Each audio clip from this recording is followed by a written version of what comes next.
The challenge, of course, is getting your big guns up there, right? Getting those autocannon 20s, getting those PPCs, getting those large lasers, getting those racks and racks of short-range missiles into the fight and basically pummeling your opponent.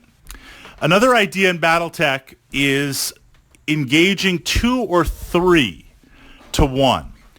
Because with the exception of light mechs that have the speed to break out anytime they want, and medium mechs to some extent, but heavy and assault mechs with all their weapons mounted all over them, when you decide to finally engage, and maybe that's your choice to do it, or maybe you've been forced to do it, in my mind we have what's called this lockdown, right? This idea of danger close, where now you and I are facing off against each other, maybe 2 or 3 hexes.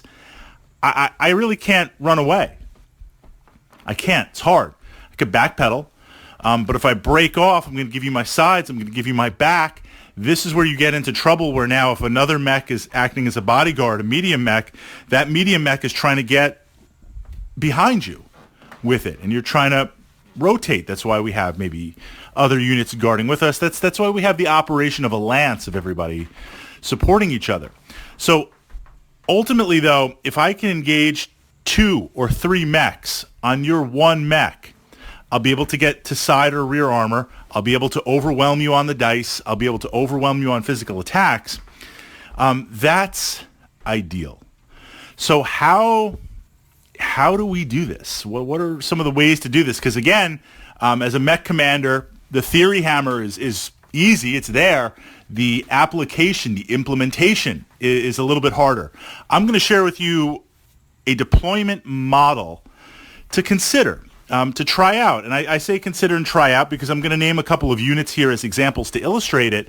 But these deployment models, you have to come up with your own checklist of the units you have available in your collection, what you feel like playing, what you're experimenting with. So I'm not going to say take 2 longbows and take a battle master and do this and move in here with some demolisher tanks. I may illustrate some things, but again, it's more the how than the what, and I just wanted to kind of push that out there.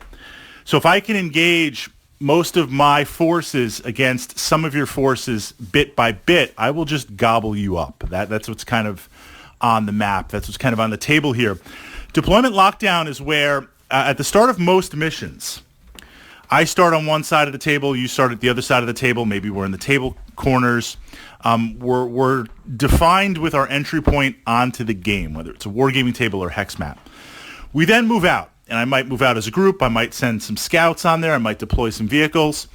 But the first 1 or 2 turns, you're still pretty compact. You're still pretty close together. It's a race for the center of the table, unless you have an all-light mech lance on there. But for the most part, you're still staying close. Deployment lockdown is where you drop off tons of stuff, or you have a bunch of really, really expendable, low battle value units suddenly appear or get to your opponent's deployment zone as fast as they can. So by turn 2, turn 3, they're skirmishing there. They're fighting there. And now your opponent has to deal with those units. Of course, they're going to overwhelm them very, very fast. They're going to last, 2 or 3 turns, maybe 4 turns tops. You are going to sacrifice them. You can't be upset of losing them, but this is the up and down calculation, the matrix, in that you can't spend high battle value on this stuff. This is a delaying action. It's a delaying action to keep most of your opponent's army or units in there. So now, A, you can move out and radiate onto the map, so you can control the center, you can control key areas, set up for indirect fire, set up fields of fire, all that good stuff. And at the same time, now as you advance your units forward, your opponent is going to see that pressure, and they're going to try and counter it. They have to. So they're going to try and send out 1 or 2 units, maybe a delaying action. If they send out 2 or 3 mechs, and you've got 5 or 6 mechs ganging up on that, that's huge. So the deployment lockdown is literally, I take and insert a third or a little bit less of my forces into your deployment zone immediately. I lock that down. I lock your units down. I force you to deal with it, and I move forward and radiate forward with the rest. Okay, how are we going to get there? That's the tactica on the paper. How are we going to execute it? Pulling models from my collection. Karnovs, dropping off infantry. Hover vehicles, just zooming forward. Vehicles and light conventional air support are massive, are fantastic battle value for this because they're faster than any mech. They're really, really cheap on there. And some of the hover units, they have some bite. They really do on there. Some of the faster moving light support craft, they've got some bite. Warriors, mech busters, moving around on there. Dropping in. Some of the lighter hovercrafts. Artillery.